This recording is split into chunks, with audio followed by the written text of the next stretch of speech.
A very good afternoon if you're joining us in London or around Europe. A good evening if you're dialing in from Asia. And good morning if you're joining us from the US. My name is Bastian Giegerich. I'm the Director of Defense and Military Analysis here at the IISS, and it's my pleasure to welcome you to today's webinar, the UK's Integrated Review, a Comprehensive Assessment.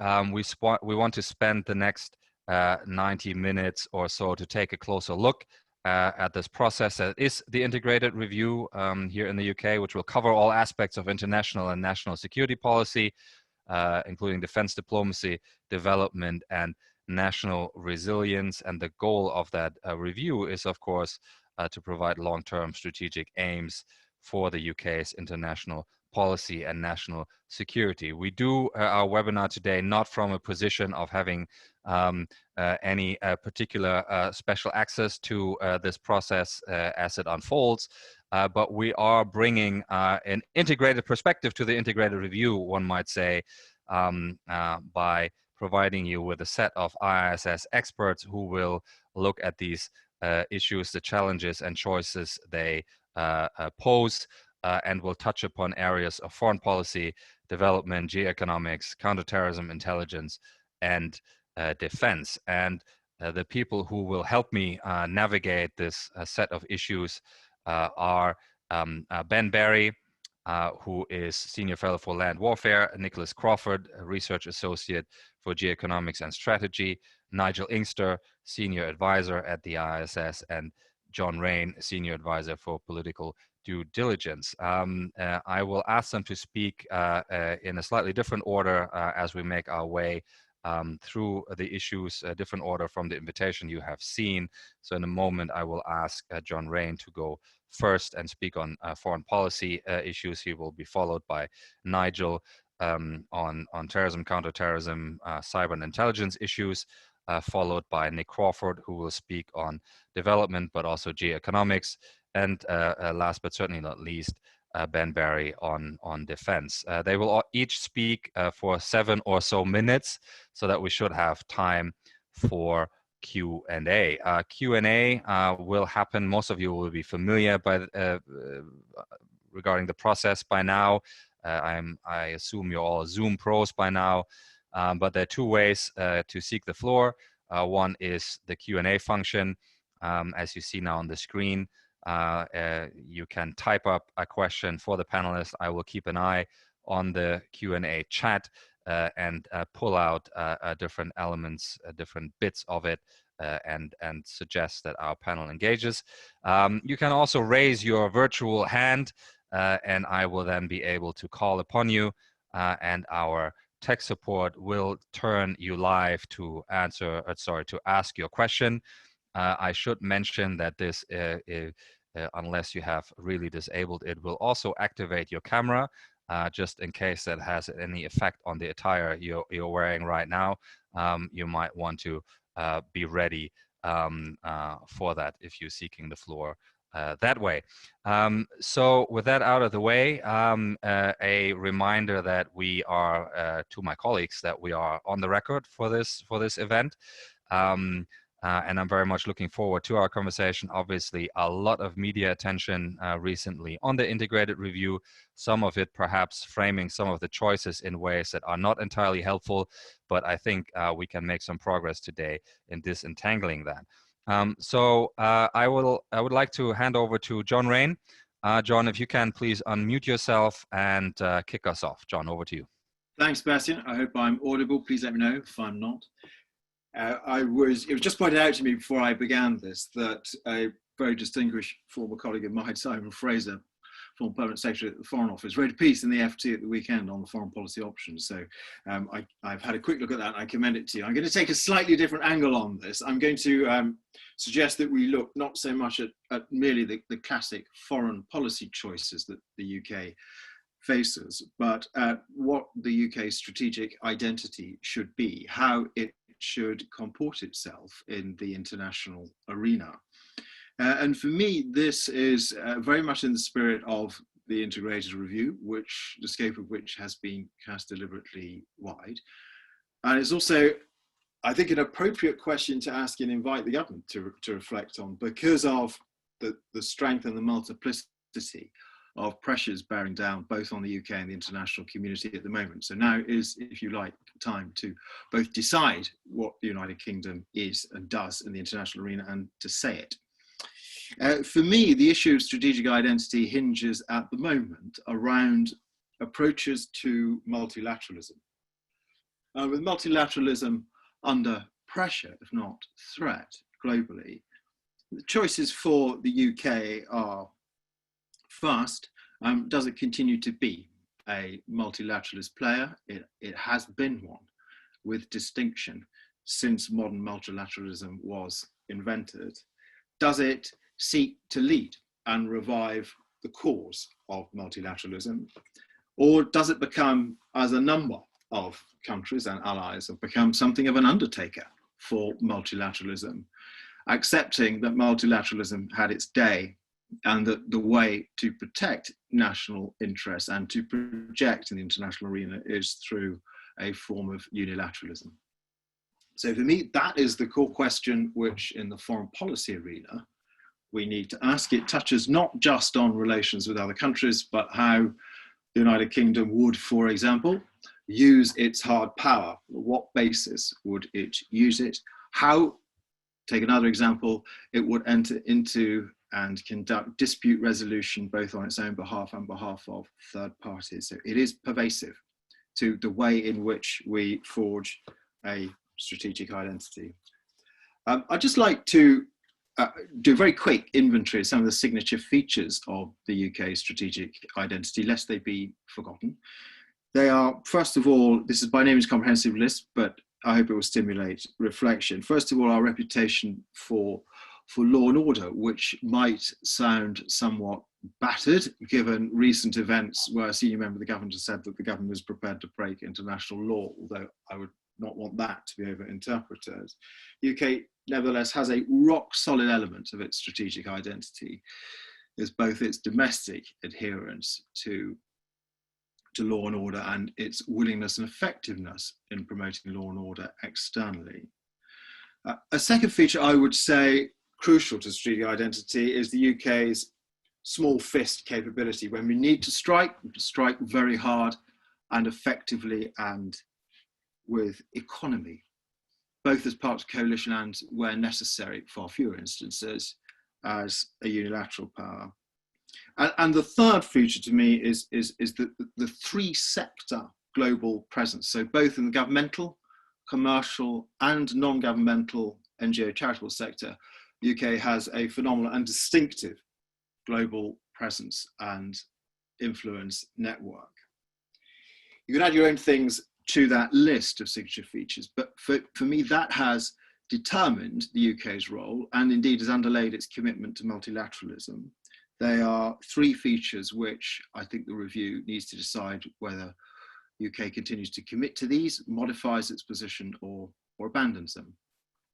In turn, here too are some of the capabilities which the UK has held at excellence. And of course, they reflect those signature features of the strategic identity. This is not, again, comprehensive. Some of the telling things we are internationally renowned for: raw capabilities. I would list our special forces, our ability to manage, deploy a deterrent securely and effectively, diplomacy in many areas, the performance of our agencies and the performance of and the reputation the UK has had as a leading aid power. All of those require hard governmental capabilities built up over years, and they are intrinsically, they're worth preserving. I would add to that just two more abstract considerations of the UK's governance reputation and the strength of the UK's service culture. For a long time, publicly acknowledged and celebrated with respect to the armed forces, more recently with respect to the National Health Service, the UK still manages to attract into government service the best of its of its own and the best of an international workforce. But service, governance, and the application of universally high standards across government, these are, in my books, these are core capabilities held at excellence, which should not be compromised in any review. So those are some of the features, to me, what constitute our strategic identity, some things we do really well in the UK. But here are some thoughts on the environmental determinants now bearing down on us. And I think everyone who's looked at this issue and what the integrated review should do will have a similar list. But for me, they're these. First of all, the problematic nature of the US, and I don't think it's related to the current incumbent, the current administration. I think there are issues surfacing within US society, the US economy, both domestically and as the dominant international economic force, which will endure and which will complicate the relationship with between the United Kingdom and the US beyond the tenure of Donald Trump. That will impact, it always has done, on how much space we have to act strategically and who we do it with. The second is, of course, the legacy of Brexit, and the most problematic issue here in terms of strategic identities, what that has done to our credibility and our stature as a leader in the area of multilateralism, enduring multilateralism. It does not necessarily mean that the UK is permanently discredited, but it means that, as Simon Fraser has argued, there is at least some work to be done. The third summary is the depth, length of and universal impact of the recession, which may turn out to be a defining international influence for a generation, rather than an episode in economic history similar to recessions that we have seen most recently, 2008, 2009. Fourthly, the application of raw power by Russia and China. So power unmediated, unmoderated by considerations of international law, reactions of the international community. That is a trend with a worryingly upward slant. There's another recession that I would add to this list, which is the recession of universalism. The idea that there is both a code and a set of conventions to which all countries can be held, has served the international community extraordinarily well over the last 70 years, but universalism is proving harder and harder to apply. That, of course, is relevant to both the rule of law and fate of multilateral organizations. My last couple of issues here to bear in mind are, one is what we talk about as the changing character of conflict. In many ways, the most worrying thing about conflict at the moment is how difficult it is to attribute any particular character to it at all. So conflicts that have neither shape, beginning, edge, or character are hugely demanding of governments. The need to understand the difference between sustained and enduring competition with an edge and conflict, where it's necessary to apply national force, is rising exponentially. And the last critical issue for me amongst the environmental determinants of the UK's strategic identity is the ubiquity and value of data. As a capital asset, the UK is rich both in data and data exploitation capabilities, but it is as yet unrealised. The full potential of that is unrealised in both our defensive capabilities and our ability to generate strategic advantage. So a few thoughts, if I may, on what the review might look at by way of HMG's response here. I'm going to borrow the IISS's tricolon for understanding the modern world, which is war, power, and rules. And I think that is helpful here. I think in each of those three big areas, there's a need, first of all, to redefine what constitutes each of those and then redesign how the government responds to it. And I'll just take each one of those issues at what I think is a major shift. I think in war, we have to come to terms with the fact that conflict which involves the application of sovereign force is increasingly going to be conflict which is sub-threshold, just on the threshold, is going to involve multiple non-state actors and have that characterless feature that I nodded to earlier, without shape, beginning, or edge. And rather than that being what it is we fight on a contingent basis, that may well be where we fight critically to preserve our strategic interests. Power, the shift here, the constituents of power, if they are capital, firepower, and ingenuity and data, I think that running order has changed now, and your ability to protect and exploit your data is going to make all the difference to your global power. It will be how you generate, protect your capital. It will inform your hard power, and it will inform, in turn, your strategic identity.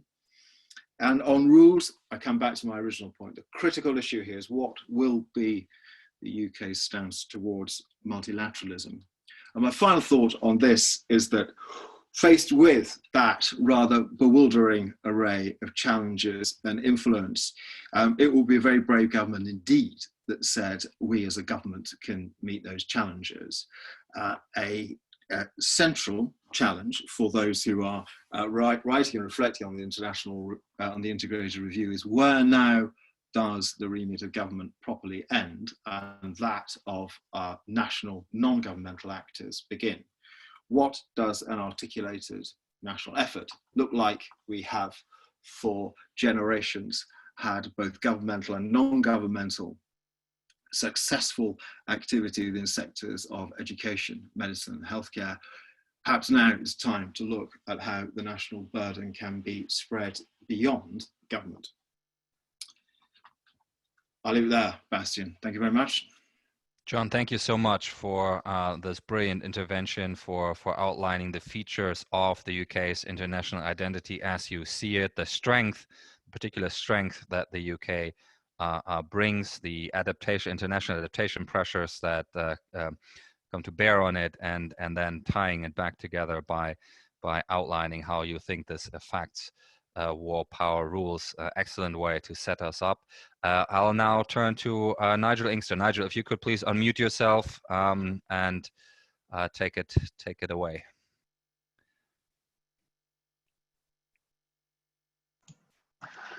Yes, thank you, Bastian. Good morning, everybody. I'm going to slightly reorder my presentation. I'll do it in the order of terrorism, intelligence, and cyber rather than as listed. But I'll start with intelligence, and actually with terrorism, sorry, and that is a surprisingly difficult phenomenon to encompass and to anticipate. And the reason for that is that terrorism is an inherently episodic phenomenon. And therein lies, such an important part of its impact. Rather like waiting for a London bus, you wait forever and nothing happens. Then all of a sudden, three identically numbered buses come along. It's been quite a while since the UK had a major terrorist episode, and a lot else has happened to intervene to distract focus from that.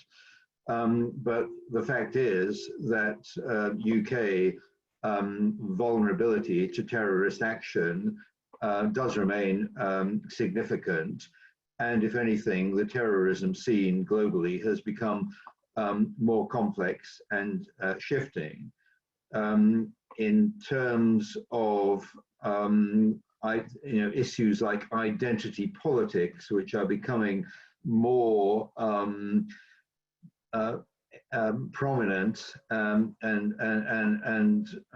more intense, there is a lot of scope here for extremist groups to cross the threshold to terrorist activity. And we've seen here in the UK and elsewhere a worrying rise, for example, in right-wing nationalist-based groups who are active and recruiting. And the transnational terrorist scene is, I think, getting more complex and difficult to get one's arms around. The dismantling of Islamic State has simply meant that one large, relatively accessible and slow-moving target has been replaced by a more fragmented, but also more difficult to identify and monitor set of extremist groups.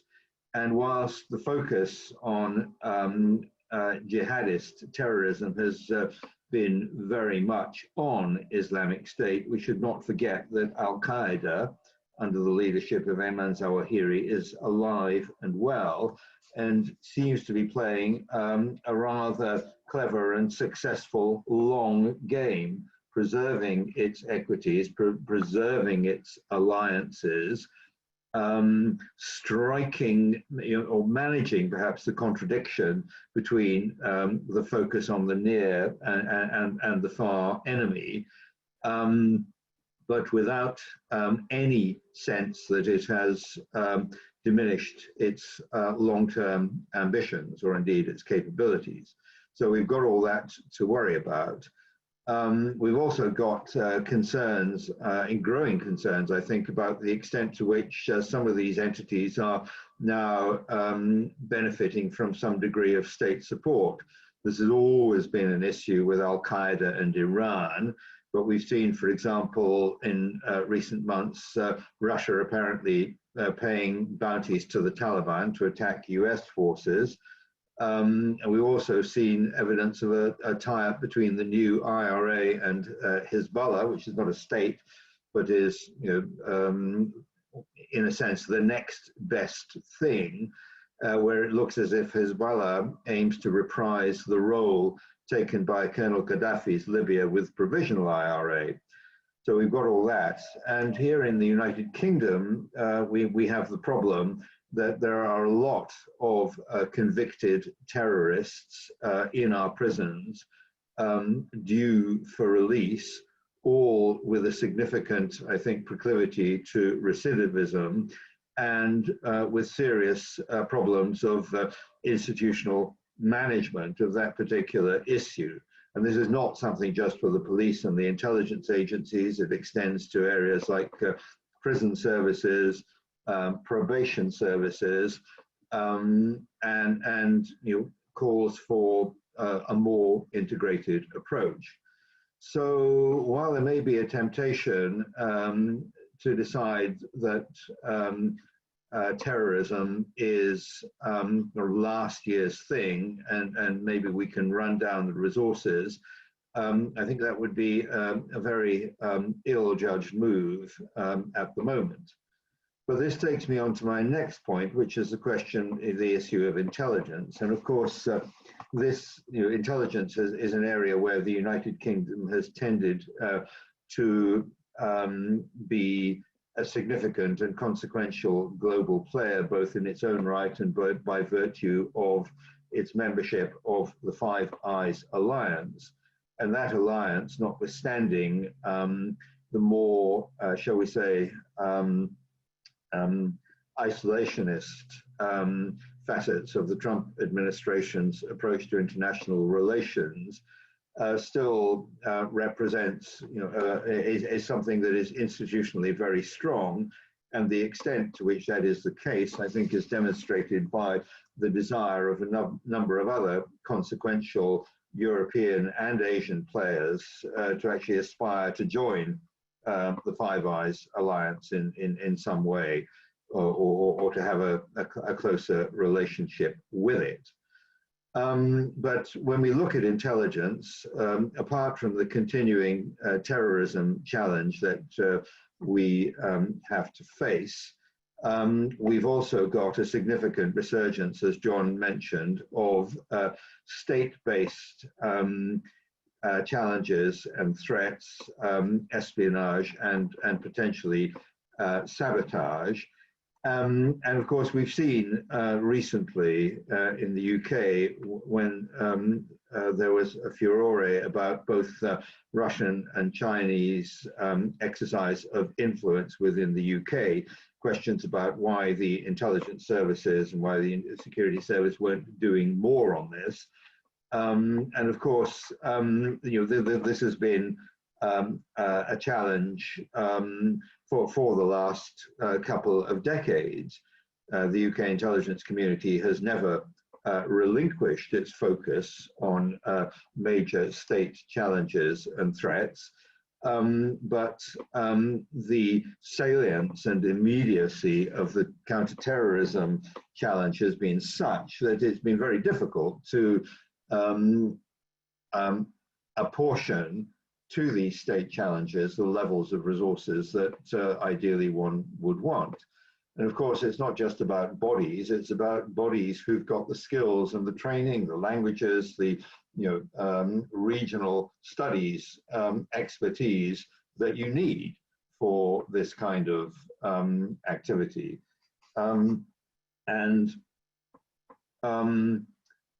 Of course, it's not just Russia and China, but a lot of other medium and even small powers have been significantly enabled in terms of their own intelligence capacities by modern information communications technologies. I think it's no secret that London and the UK more generally has been a sort of major centre for espionage activity by a large number of countries. And I think the potential for that to increase is considerable. One of the things I think that this speaks to is the need for a greater focus on a discipline that has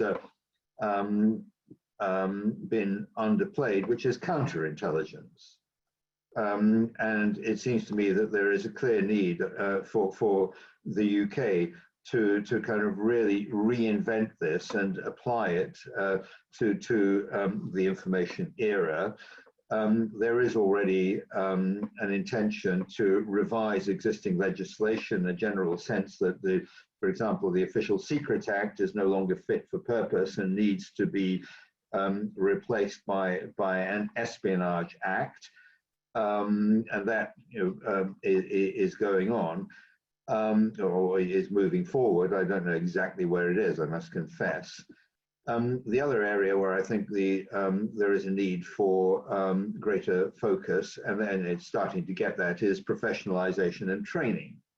Some elements of the Butler report that followed, that was the product of an investigation into the Iraq invasion, have not yet been implemented a decade on, but I gather that there are now plans to establish an intelligence assessment academy which will professionalize intelligence assessment in a way that's clearly been lacking for some time.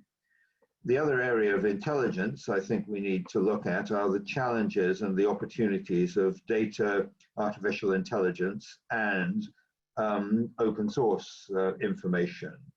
And these are areas that require different skills, require different kind of training from traditional intelligence skills. But it's not just about the intelligence agencies or even the MOD, who to varying degrees I think are now starting to focus on these. But I think we need to take a leaf out of the book of countries such as China, which take an all-of-nation approach to these areas. In the book that I've just written, I've described China as an intelligence state, rather as was the case with the Venetian Republic at its apogee during the 16th and 17th centuries, a state in which intelligence was woven into the fabric of society, and in which ordinary citizens would often find themselves getting involved to a degree that is not the case in Western liberal democracies.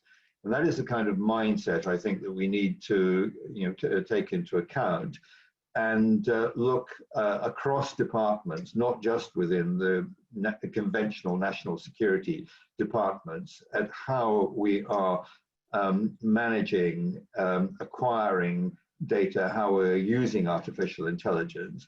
And one of the things we've got to start thinking more systematically and effectively about is what data needs to be protected in the information age. I think there is still a kind of legacy mindset that secrets are bits of paper stamped secret that need to be protected. But what in the modern era, I think what one has to do is to ask if a malignly if an actor of malign intent were to acquire a particular data set, what potential harm could they do with that? And that means that we have to look at data and large data sets in a very different way. And this takes me on to the final part, which is cyber. And again, I think in terms of national capabilities in the traditional national security arena, the intelligence agencies, the military, the UK is in a pretty strong position. Most exercises in analysing cyber power put the UK pretty high up the food chain in terms of our collective capabilities. But I think to carry on what I was just saying, there is going to be a need to focus more systematically on cyber defense. As I just said, greater awareness on what data needs protection in the information age. And here too, this speaks to the need for a counterintelligence culture, not just within the agencies, not just with the MOD, but across government more generally, a greater sense of where the vulnerabilities may lie. So this is about integration across government. And of course, there is also the question of whether the UK needs to move in its cyber capabilities more in the direction of something like an industrial policy, not perhaps in the 1970s sense of picking winners, which didn't often go particularly well, but thinking about how to create an enabling environment for still outstanding British research in these areas to be effectively commercialized and operationalized. And it's, you know, we need to start thinking, for example, if there is a company that is doing interesting R&D in the area of, let's say, quantum computing, how does that company keep going until it is able to commercialize the results of its R&D? So it's about creating an enabling environment that recognizes what our kind of industrial patrimony needs to consist of, and giving that the best kind of possible boost. Inevitably, in a review of the kind that we're considering, there's going to be a very simplistic cyber capabilities versus tanks element to the debate. But I think my fellow panelists would probably concur in the proposition that it's never either or, it's both and that we need, as we've had to do in previous reviews of this kind, think about cyber capabilities and other advanced science as a substrate that underpins everything we're trying to do and performs a kind of integrative and supporting role for all the other activities that we want and need to undertake. Nigel, thank you very much, Brian, for taking us through these issue areas of terrorism, intelligence, and cyber, and I think bringing out rather nicely the challenge of connecting these issues of statecraft to that idea that many of them have a whole of nation dimension, and bringing that together is obviously rather difficult, and then to create that enabling environment that you have spoken about, that follows on rather nicely from the framing that we heard from John, and I think is an excellent contribution to our debate. Nigel, thank you very much. I'm now turning to Nick Crawford. Nick, over to you. Thank you very much, Bastian. And thank you to both Ben and Bastian who've organised this for the opportunity to speak. I know Virginia Kamali would usually speak on development issues, but she was unable to make it. And I'm grateful to her too for having suggested that I step in. I realise we've lost a bit of a gender diversity as a result, but I'm very grateful for the opportunity to contribute. And as Bastian said, I'm going to direct my remarks at a couple of issues: the geo-economic dimension of UK security, and some things to think about with respect to UK development assistance. So firstly, One aspect of UK national security to which we've perhaps paid too little attention is our geo-economic security. Over recent years, we've seen China using economic statecraft to influence other countries. These range from more overt attempts at economic statecraft, such as banning the export of semiconductors to Japan and banning imports of beef and barley from Australia, to more subtle forms of influence. And the UK is not immune to these economic threats. And indeed, after deciding to remove Huawei from UK telecommunications networks, there are exactly such threats of economic aggression. So through this integrated review, one thought is that the government might look at how geo-economic security should be integrated into the security strategy. For example, the UK government could look to assign responsibility within government for geo-economic defense, just as Japan has done in establishing the economic division in its National Security Secretariat. And that bit of government needs to ask several important questions. How prepared are UK businesses for disruptions to trade and investment relations with China, especially? What would be the effect of disruptions for their supply chains and their customer base? How can the government support industry to reduce their vulnerability to disruptions to trade with China by diversifying supply chains or stockpiling and so on? Inevitably, the UK will need to work on this with partner governments, whether that's European partners, a coalition of like-minded countries, the Five Eyes or Five Eyes plus Japan. And through this review, the UK should look at how they can work together, whether that's building regional substitutes for foreign suppliers on which they're overly dependent, building strategic reserves of key goods, thinking about collective responses to economic coercion. Again, Japan is already taking initiative in this area, and in the course of its review, the UK might look to engage with them on this issue. And turning to developing countries, it's worth saying that vulnerabilities to trade disruption affect them too, although the disruptions are not always politically motivated. The pandemic has done a lot to highlight these risks. For example, disruption to manufacturing in China disrupted the supply of fertilizers and pesticides to a lot of developing countries. So geo-economic resilience has become a concern for developing countries too. But I'll come back to that because there are a couple of important trends in developing countries that I should mention. Firstly, the most significant change is, of course, that China is now the biggest lender to developing countries. It's the biggest investor over recent years, and it's the largest trading partner of Africa, ASEAN, and Latin America. China has been willing and able to stump up the cash for developing countries' most ambitious projects, whether that's railways, ports, power plants, or highways running through slums. And although there are some obvious problems with the way China is supporting developing countries, it lends China influence among those developing countries, and it means also that China has a vested interest there. Secondly, over the past 10 years, developing countries have made considerable progress. 15 countries have moved from being lower middle income countries, have moved from being lower income countries to being lower middle income countries, and 19 have moved from being lower middle income countries to upper middle income countries.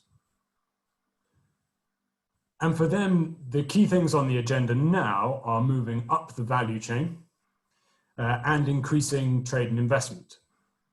They want to build up industries that process their raw materials, whether that's food processing, clothes manufacturing, producing plastics, manufacturing pharmaceuticals, and they want to expand high-tech and services industries. Regional trade is also a priority for the next decade. Of course, some things don't change. Climate change is still at the top of the agenda for development assistance, as are education and health, which are perhaps easily neglected, but have long-term benefits, both in terms of economic development and in terms of security. And of course, conflict and terrorism remain, and in fact, the only 3 countries that have regressed from being middle income to low income countries are Syria, Yemen, and Sudan. So what does this mean for UK strategy over the next 5-10 years?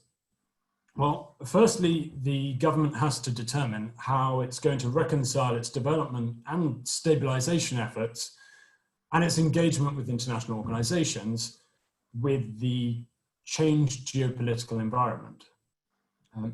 In development, most people tend not to think too much about geopolitics, but it's really unavoidable. And this comes back partly to John Raine's remarks earlier about multilateralism. To my mind, bolstering multilateral institutions is essential, particularly as a counterweight to China. For a start, the World Bank and the regional development banks are the best alternative to borrowing from China. No one else can lend at the same scale. Also, with respect to multilateral institutions, the UK should be on guard against China's attempts to influence their agenda, especially at UN institutions, whether that's attempts to promote Chinese norms and standards to their economic advantage, or attempts to dilute international organizations' positions on human rights and good governance and so on. So something for consideration within this review. Beyond the broad question John raises about multilateralism is how can the UK seriously engage with these at a political and policy level to this effect? The geopolitical environment also affects the UK's response to political crises and civil conflicts in developing countries. And what can the UK feasibly achieve with simply development or stabilization activities in environments such as Syria, Libya, Myanmar, Venezuela, where other external actors, whether that's Russia or China or Egypt, are supporting repressive governments? Potentially, the UK needs to be more clear-eyed about what it can achieve in those environments specifically. UK stabilisation programming tries to tackle the drivers of conflict, but can it really achieve anything through such modest means in these environments? Also, one of the potential benefits of merging the Foreign Office and DFID is that development agencies can sometimes be reluctant to address the wider geopolitical and security implications of the issues with which they're dealing. One example is the Digital Silk Road. And it strikes me as mistaken to be debating the merits of DSR for developing countries without taking into account the wider debate about growing dependence on Chinese technology and the security and geo-economic concerns that arise as a result. And it's worth pointing out, of course, that there are several other important donors that share the UK's geopolitical and geo-economic concerns and are also important donors, such as the US, Japan, the Netherlands, Australia. So I think there's scope for a wider conversation about this. And finally, on the economic and geo-economic side, the UK needs to determine through this review how it will respond to developing countries' call for more trade and investment to support their economic development. I'm not convinced necessarily this requires a major diversion of funds away from the UK's ongoing development efforts in other sectors, but the government currently makes quite modest use of means such as export guarantees and subsidies. And there's probably scope to make wider use of these in targeted ways. And I think the government can look to learn from the likes of Germany, the Netherlands, and Japan in this. The Netherlands, for example, has directed some aid towards subsidies for firms to invest in certain sectors in developing countries. And there's an overlap here, importantly, with the UK's own geo-economic resilience and the need to diversify supply chains. Offering incentives or subsidies for UK companies to diversify their supply chains out of China and into countries that are actively courting investment for their own economic development aligns the UK's development and security objectives. And Japan has put in place exactly such a scheme, offering Japanese manufacturers incentives to move operations into ASEAN countries, India, and Bangladesh. So I think the UK should look to see how effective schemes like that are, assess how applicable they are for the UK's economy, which is very different, of course, from Japan's, and look to learn from them. Relatedly, there's much that can be done through development assistance to help developing countries in their attempts to build geo-economic resilience, diversing their own supply chains, building up their own strategic reserves. So finally, post-Brexit, the UK can also look to use trade agreements with developing countries for development ends, as well as to benefit UK exporters. I think it's a shame that the integrated review does not encompass the work of the Department for International Trade, because as you kind of see from my comments, it has a lot to do with the UK's development assistance, and it also has a lot to do with the UK's own geo-economic security. And I'll leave my remarks there for now. Nick, thank you very much. I think another very useful and insightful perspective added to our conversation. I like the idea of connecting development and geo-economic resilience. I like how you called out the need to think those often disparate conversations and disconnected bodies of expertise into a more coherent whole. So thank you for that, and I'm sure we'll return to it in the Q&A. I'll now hand over to Ben Barry, who will focus on the defense aspects of this integrated review. Ben, over to you. So I'm definitely covering war and rumours of war. Current UK defence policy is based on reducing threats to the UK at home, but particularly by projecting stability overseas. It sees itself as a leading member of NATO, and it sees itself as the US's preferred military partner. But there are three inconvenient truths. The first one is hard power threats from states and non-threat state actors haven't gone away, nor has the utility of force for both sides. The contemporary environment increases the utility of and threat from other challenges, proxies, hybrid warfare, threshold, and grey zone threats, all surrounded by a cloud of disinformation. The second point is a quick perusal of the 2020 ISS military balance will show the UK armed forces are relatively small. I'm not sure the public and media realise just how small they are. For example, the British Army has fewer armoured/mechanised brigades than, say, Poland, France, or Germany.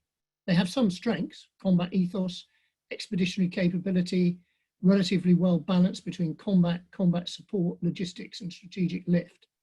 But many of their key capabilities are fragile, barely quorate, and quite hollowed out compared with those, say, in Russia, the US, or France. Some important contemporary military capabilities, such as missile defence, are non-existent, and others, such as air defence or river crossing, are insufficient. And since 2014, the government has demonstrated a greater aversion to putting forces in harm's way and using lethal force than has the US or France. For example, staying out of some of the combat roles in Afghanistan and Africa that the US and French have assumed. And statements by British senior officers and senior officials that UK forces are the best trained in the world and provide reference examples for many other countries mislead as much as they inform. The third point is that their equipment modernisation plans require billions of pounds more spending than they've got money in the budget. While senior officials routinely get the blame from parliamentary committees for not making the necessary hard choices to balance the books, responsibility is actually that of the four different defence ministers in post over the last 5 years.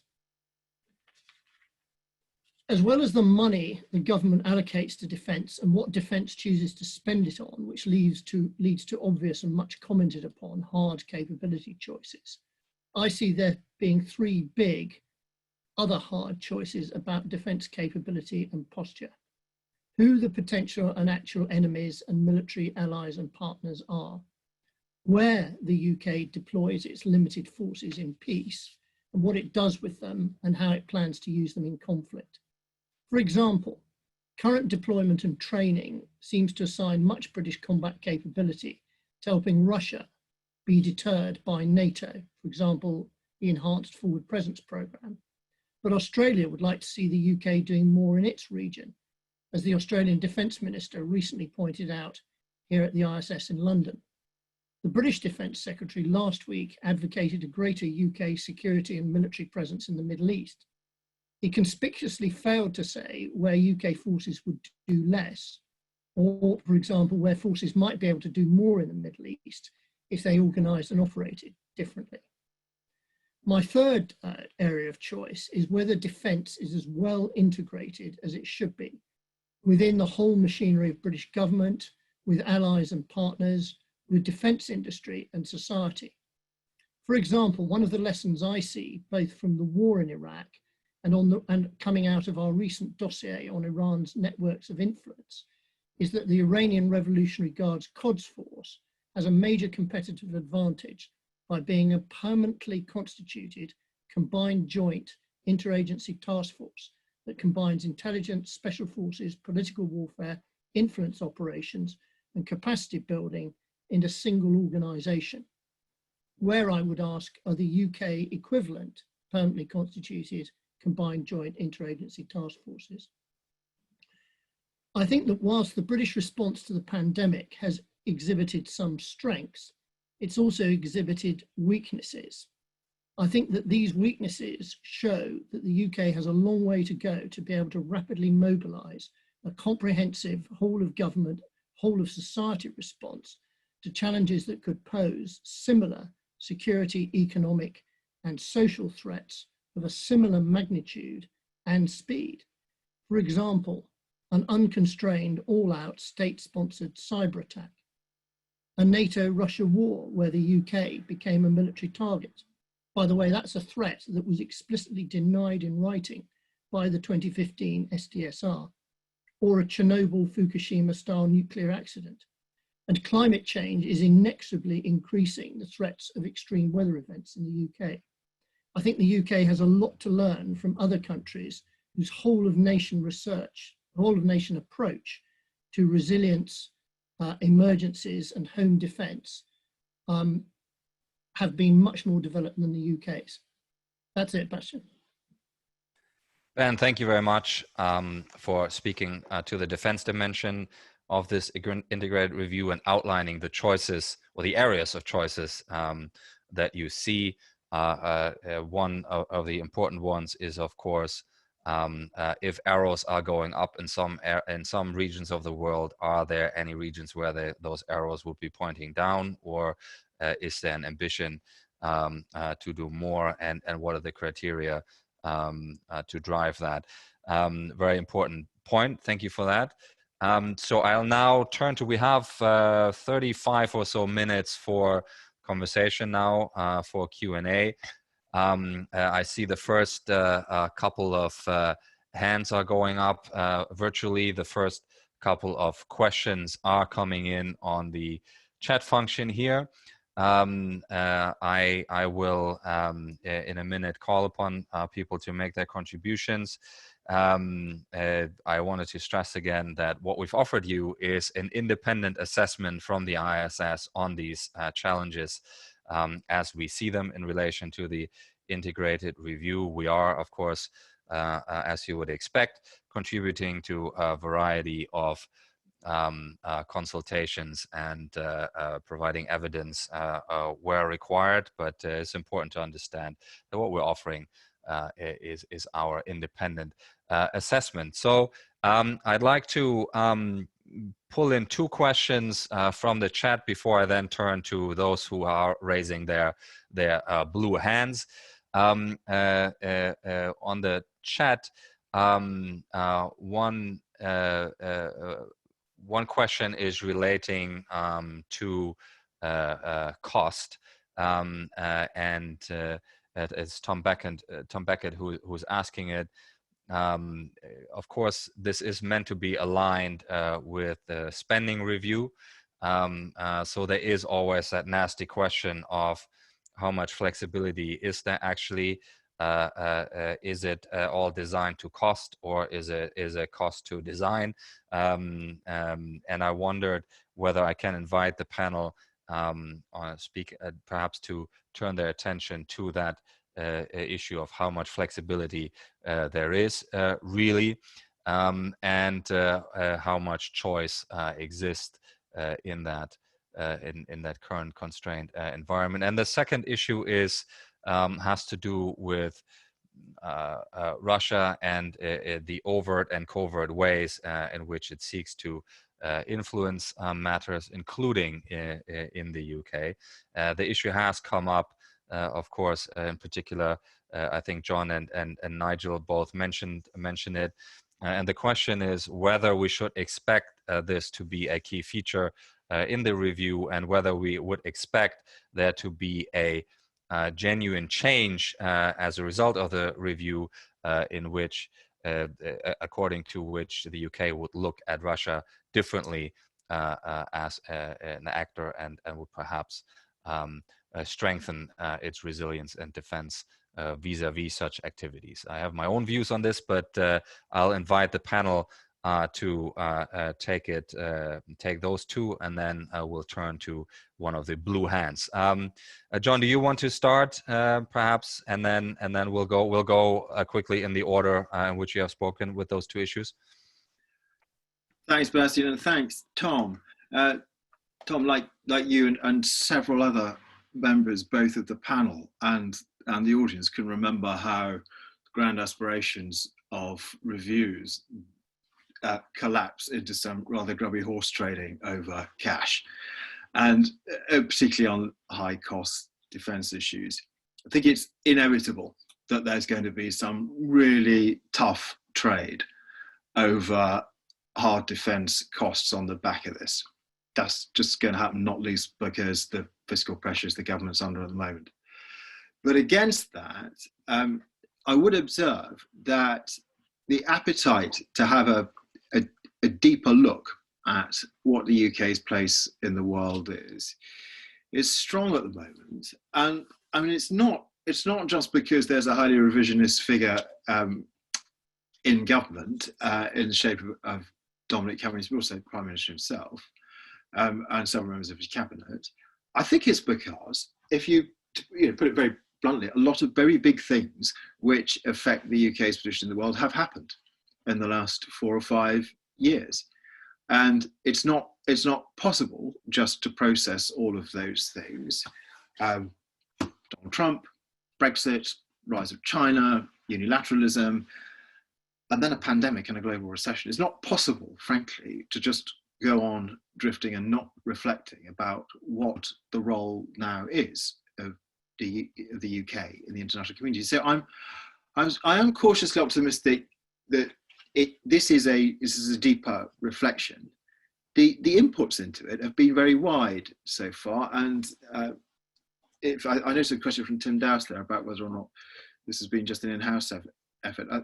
I think there's been an honest attempt by government to pull in a lot of external views, and I think the kind of formal evidence taking ends this week. But there has been a lot of responses, arguably more than the government machinery can process. So I'm on two things. I feel relatively positive. One is that this is a deeper reflection than merely an SDSR, and secondly that it is not just going to be restricted to government's own efforts and views. I am not, however, optimistic that it won't at some point require some very hard bargaining and refereeing by Treasury, but it should require that. Thank you, John. Nigel. Nigel, if you're still muted, if you can unmute yourself, please. Yeah. So I think John's dealt adequately with the financial point and also with the question of how deep this review goes. So I'll take the Russian influence. I will not restrict myself to Russia because I don't think Russia is by any means the only player now to seek to exercise this kind of influence. We have also China now, which is going about it in a somewhat different way, but is certainly going about it. And my sense is that this kind of influence operation is going to be a fact of life. for the foreseeable future. We've always had this, but the advent of the information age just lends itself so readily to this kind of activity that it's almost inevitable that we're going to see more of it. But I think it's not just about things like cyber capabilities or the will to deploy them. We have to ask, what the purpose is and what other means are being deployed to exercise influence in target countries. And of course, for Russia, the aim is to be disruptive. Russia is a state that defines its own security and stability as a function of everybody else's insecurity and instability, and so promoting that instability and insecurity is a legitimate foreign policy objective in its own right. So we can expect to see that happening. But we also need to think about things like, for example, the influence a country like Russia and to a degree China is able to exercise through financial and economic means. We've had the latest scandal over the poisoning with Novichok of Alexei Navalny, and people are now fulminating and saying, well, we should expel Russian intelligence officers. Well, we've done that before.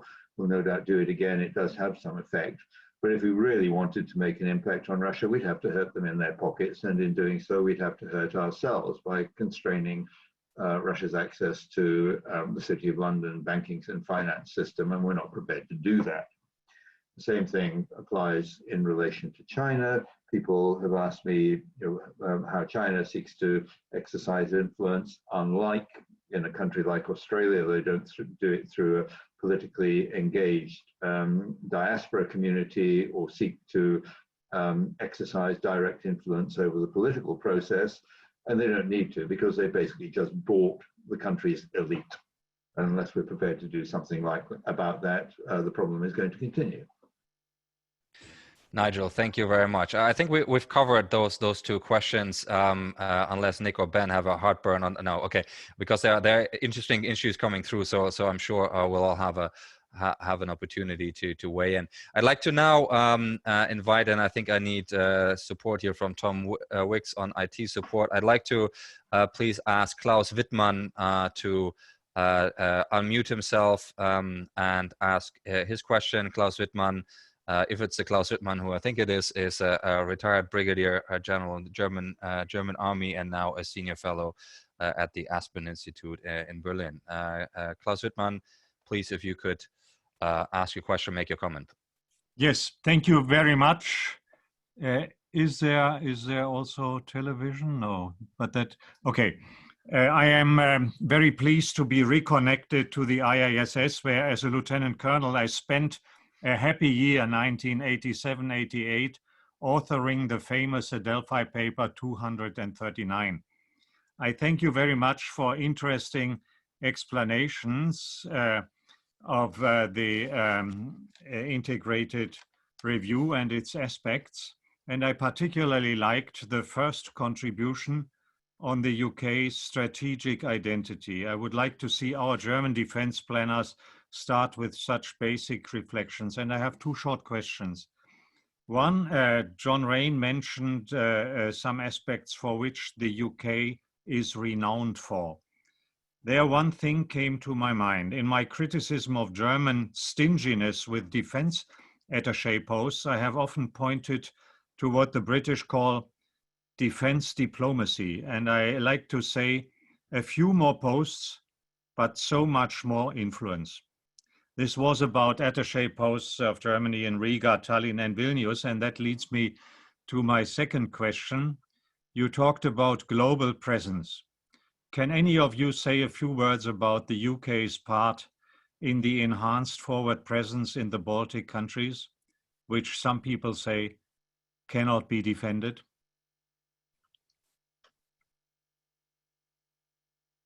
Thank you very much, Klaus Wittmann.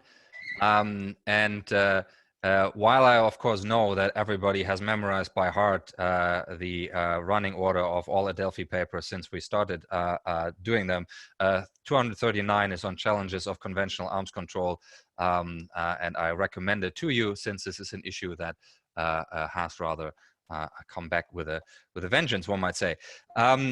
So thank you for those questions. I think, Ben, you had your hand up to perhaps jump in first on this one. If you can unmute yourself, please. There you go. Firstly, on the enhanced forward presence, the UK has been quite a strong supporter with a UK-led heavy armour battle group in Estonia ever since the programme started, which it appears to be treating as a commitment in perpetuity, and also forward deploying quite a lot of air and naval power on a rotational basis to NATO's eastern frontier. The key point here is its deterrence through hard power. Now, if Russia chose to concentrate all its land and air power on Estonia, it would probably succeed in overwhelming the forces there. But the presence of the UK force, along with its allies, greatly complicates the calculation. So I think it's an example of deterrence in action, and also the utility of forward deploying hard power. I'm aware that in the British Armed Forces and in the Ministry of Defence, there is some quite forward thinking about exercising more defence diplomatic effect by more imaginatively forward deploying. And you have seen this, for example, in the Navy, who have experimented with no longer rotating ships through the Gulf, but permanently basing the ships and rotating the crews through. And it'll be interesting to see if some of this imaginative thinking that's been going on in the armed forces actually comes to influence the outcome of the integrated review. Ben, thank you very much for that. I'm going to, John, do you want to come in on this one as well? Yeah. Thank you, Bastian. Just to pick up the point on defence diplomacy, which Klaus made, thank you for making that point, Klaus. I'm a great fan of defence diplomacy. Of course, it's not only done by defence attachés. I think one of the features of UK governmental effort, broader UK governmental effort, we do diplomacy in very many guises. There is straightforward diplomacy led by the Foreign Office, but we also do legal diplomacy, which can be highly effective. We also do defence diplomacy, as you noted. And also there are sectors in which the UK has huge international influence, most notably finance, where we also see from time to time diplomacy. So one of my points of reflection for the international review is where else do we, as a nation, have effective diplomatic presence and outcome? And is there more that we can do to support and protect the institutions that do that? Thank you. John, thank you very much for that, and for picking up a point that was raised on the chat on financial services. I would like to bring in 3 more questions from the chat now, and I'll try and ask them in the direction of one of our panelists. And the first one is for Nick, and it goes back to some of the development issues you outlined and the connection to perhaps economic coercion and other means. And it is, of course, to get your perspective on the role that the new FCDO might play in this area, but perhaps in particular, if you can say 2 or 3 additional sentences on whether you feel China has now much larger influence. That's a question over developing countries and regions than before COVID. So whether you think the pandemic had that particular effect, and if so, how one should address it, and what the FCDO, I suppose, is the other aspect of the question, might do in this regard. And then there's a question from Desmond Bowen, who is saying the real issue is where the UK would need to invest for its security and prosperity. where relates to home or abroad. Resilience at home, is that the focus? Should it be the focus? Where does this leave global Britain? I think, and he says that he doesn't believe a bit of both is the right answer. So where should the priority be? And I think that is something that perhaps all the panelists might want to touch upon. And then there is a question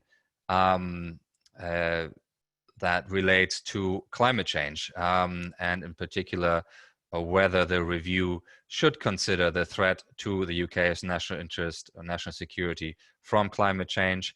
There is, of course, work underway on climate change, and I wonder whether, Ben, given that you have done some work in relation to this, you might want to lead into this, but I'm sure others have thoughts on this as well. But perhaps we start this round with Nick. Thank you, Bastian, and thank you for the question about China's influence and how that's evolved during COVID. My impression is that in developing countries, China's influence doesn't blow quite so easily with the wind. The mask diplomacy, the wolf warrior diplomacy, to my mind, hasn't changed the direction of Chinese influence in those countries. If anything, I'd say that the rather aggressive form of wolf warrior diplomacy has not helped with Chinese influence in a lot of countries. And generally, I mean, I look particularly closely at sub-Saharan Africa, and in that region, China's diplomats have a tendency to speak in slightly patronizing ways, perhaps even increasingly, and especially among those wolf warrior diplomats. And that's not well received. But as I say, I don't think that Chinese influence blows so easily with the wind. It's based on a much more long-term assessment of the fact that developing countries are looking for Chinese investment, are looking for loans from China, and the appeal of China doesn't go away. So the constant economic inducement of loans of investment means that countries are going to be unwilling to upset China, and just by virtue of China's huge economic size now, that I think is pretty much here to stay. Nick, thank you very much. If I could now ask Ben perhaps to say something on the climate change issue, and I would then like to turn to Nigel and then to John to pick up that issue of resilience at home versus global Britain, the choices you see, the tensions you see, and how you would allocate resources against those priorities. But first, Ben, a few thoughts on climate change and how it affects UK national security and UK interests. Ben. There's no doubt that in fragile and failing states, climate change is adding as an accelerator of human suffering, disruption, and driving up conflict and conflict risk.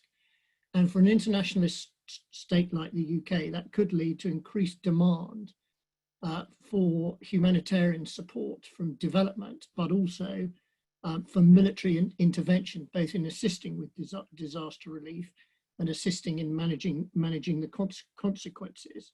It's ironic, of course, that doing more of this will increase the emissions of the US military. I also think we shouldn't underestimate the impact of climate change on the UK. And my reading of the climate science is as the change increases, the chances of disruptive extreme events go up, and you could see a major demand on the military.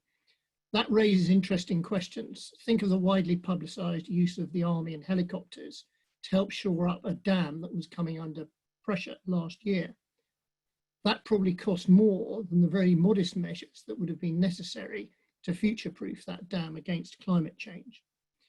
It's also the case that armed forces are going to need to climate change themselves so they can better operate in a climate change world. For example, some of their infrastructure is going to be threatened. It'll have inconvenient effects on the performance of ships, aircraft, and armored vehicles. Now, many aspects of this, there will be spin-in from civilian industry, for example, increasing fuel efficiency in the airline sector. But armed forces need to be doing something about this.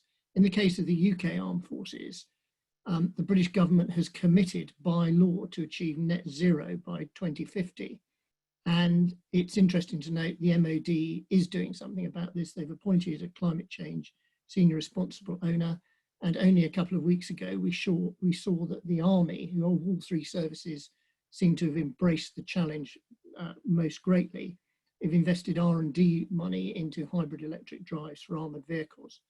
And those of you attending who are interested in this, could I commend to you the summer event we did on navies and climate change, where we got a number of climate change experts and Admiral Kidd from the Royal Navy to debate the issues as they affected the maritime area. Ben, thank you very much. And I think that issue at the core, for at least for defense there, that you touched upon, how to be both sustainable in a climate changed world and contribute to the UK meeting its own climate targets, and at the same time staying operationally effective is of course one that will require further attention. Nigel, resilience at home, strength at home versus global Britain. What are your thoughts?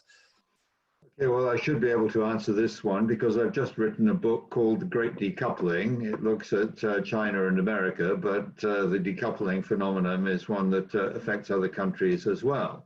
And of course, we now know that global supply chains have become immensely complex to the point where those involved often themselves are not aware of where the dependencies and hence the vulnerabilities are.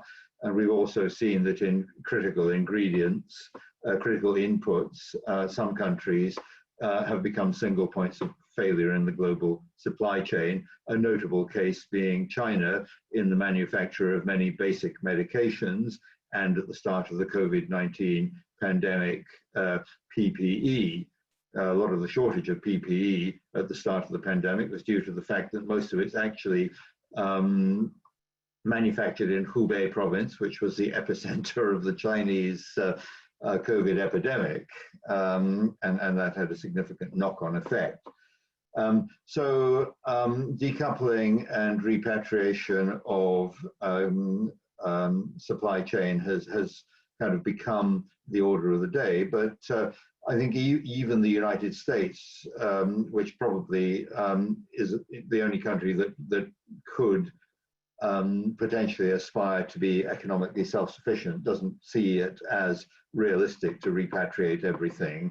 So I think for a country like the UK, a fortiori, what's got to happen is a rebalancing between what we do at home, the capabilities that we have at home, because we simply can't afford to take risks about outsourcing that, versus a diversification of supply chain risk by sourcing critical inputs from a variety of different locations, if necessary, encouraging manufacturers to invest in these other locations. And with that, of course, bring implications for climate change, because the processes of the last 2-3 decades essentially have involved us exporting a lot of our pollution to developing countries. And if we are going to go in the opposite direction, we may, need to re-import some of it. But the fact is, actually, for a country like the UK, the UK can make steel using a sixth of the carbon that is required to make it in China. So there are trade-offs here that would also need to be factored in. Nigel, thank you. John, please.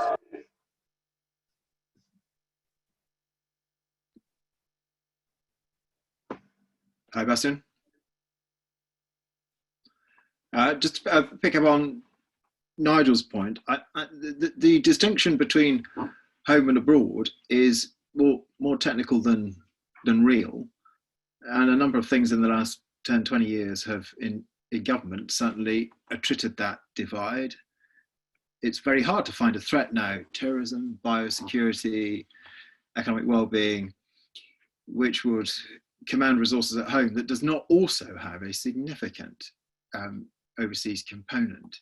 And that's particularly so for the UK, being a naturally, persistently global actor.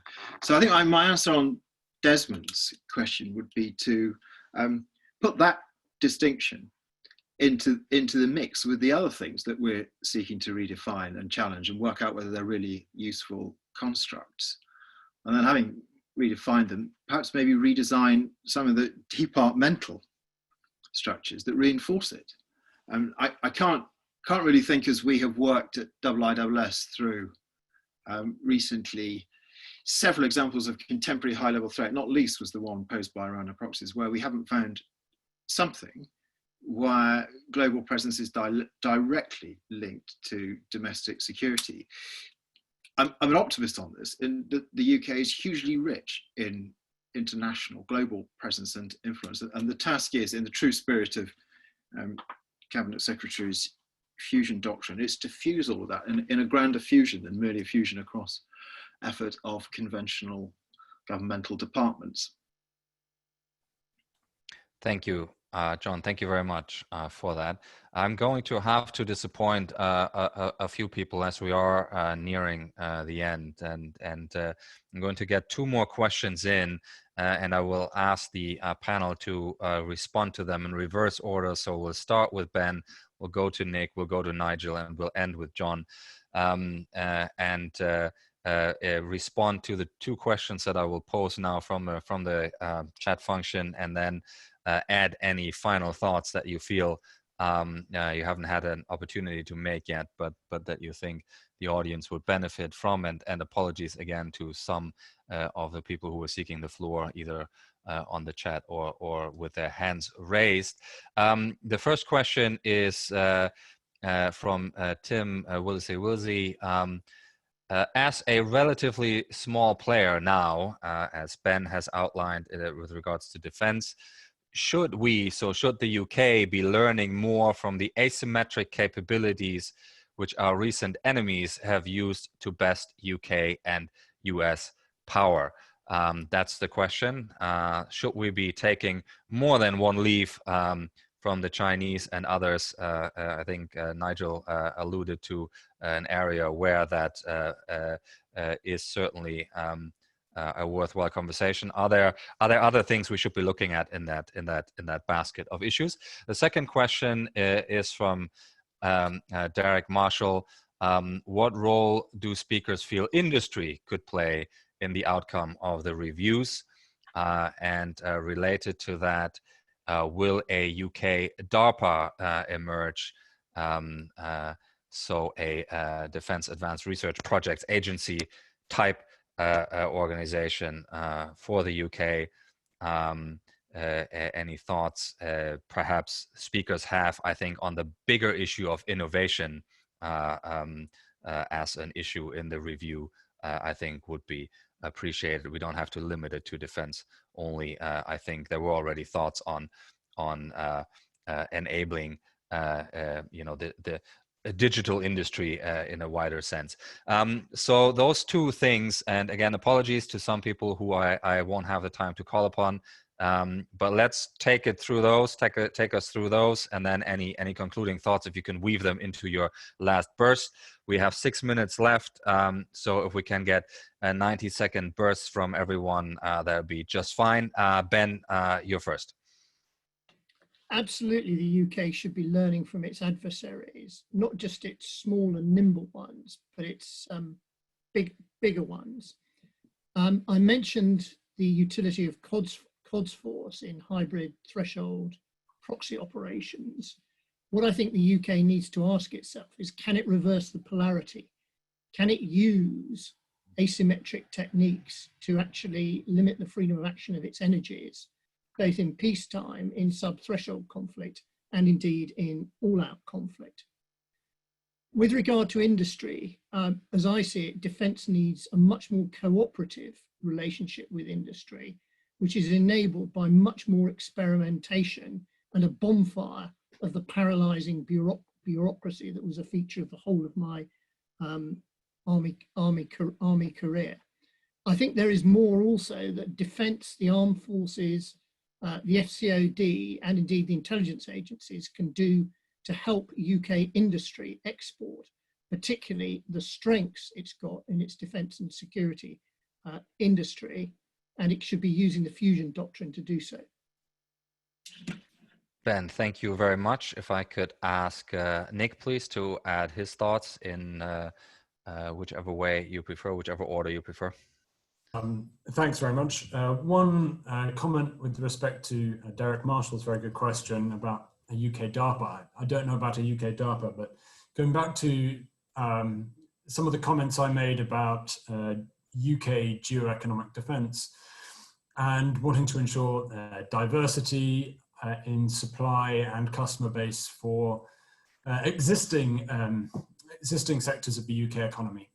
And another lesson we can learn from Japan's current, the work of Japan's economic division of its National Security Secretariat is that it is looking ahead at industries such as gene editing, quantum computing, pharmaceuticals, fintech, and looking to ensure that Japan doesn't become overly dependent upon single points of failure in supply chains, and especially China, for any of those industries.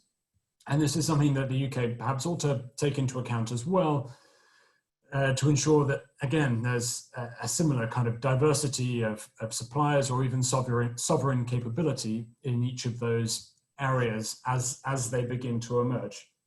And one other concluding thought is, Ben mentioned that there have been 4 defence secretaries in 5 years.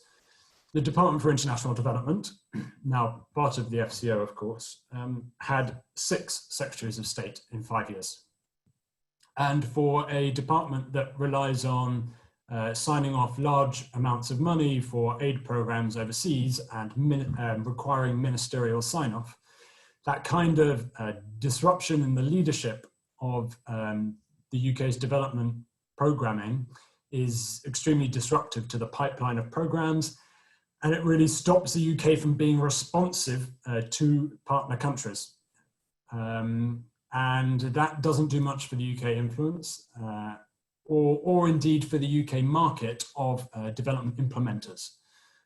So dealing with some of those problems with procurement and with stability of leadership would also be very beneficial for the UK's development assistance. Nick, thank you very much. Nigel, please.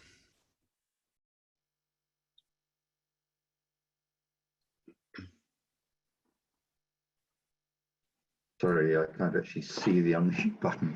On asymmetric capabilities, well, inevitably, we do need to look at that, but that then goes again to the point that we've been making earlier about our capacity to brigade more of a kind of whole of nation approach to some of these issues. Because if we're talking about asymmetric capabilities, we're talking about things that are not, by and large, in the hands of the intelligence security services and the military. They are elsewhere. And unless we can develop a kind of national capability to access and deploy these capabilities more effectively, which we have been able to do in wartime, there's no doubt about that. During World Wars I and II, we did this very effectively in areas like economic warfare. Maybe we do need to rediscover some of those disciplines and the kind of mindset that goes with it. On capabilities, do we need a UK DARPA? Well, possibly. I mean, I think up until now, it suited the UK to have this kind of more or less symbiotic relationship with the United States for this, because the United States was able to brigade the venture capital and be more ready to risk failure than a smaller economy like the UK has traditionally been willing to do.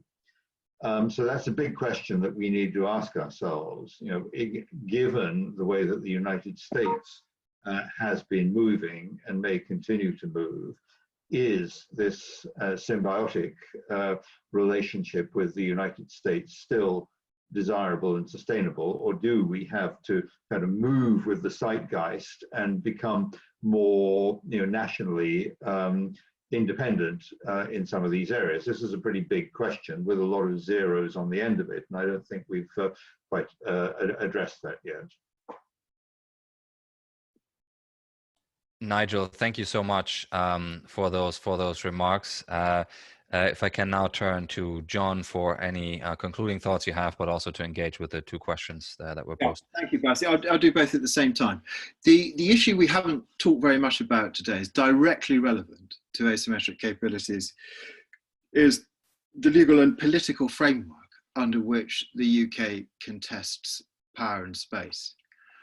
There's probably very few capabilities which our adversaries have that the UK could not recreate from existing national resources, possibly, as Nigel mentioned, with the addition of that of some of our allies.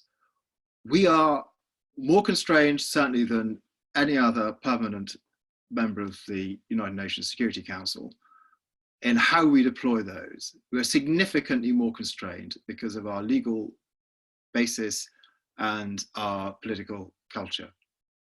So the challenge that the integrated reviews got to square up to is that if we do all that learning from our adversaries, if we develop the next generation of asymmetric weaponry, will we be able comfortably to deploy it?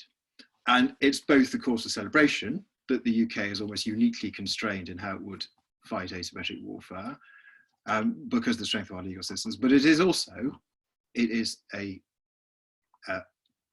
limitation under which we operate. And I was talking earlier about legal diplomacy.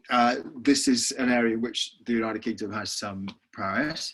It may be that if we want to identify the Schwerpunkt, the one thing that we need to crack to make us continuously effective, it is correcting the legal basis under which we fight. Thank you very much, John. And I'd like to thank all of my colleagues for really insightful reflections on this set of issues. I hope this webinar was useful to those who are trying to follow and understand the many facets of the integrated review, and to those who might be listening who are now entering the decision phase on some of these dossiers and some of these portfolios. The event will, a recording of the event will appear on the website probably by tomorrow or so. So thank you so much. Thank you for spending time with us today. To the members of the audience, thank you for sticking with us for this 90-minute webinar. Normally, I would call for a big round of applause for our four speakers, who I think did an excellent and very engaging job. So thank you for that. And I hope to see you all soon on a webinar near you. For now, bye and have a good rest of the day. Thank you very much. Bye for now.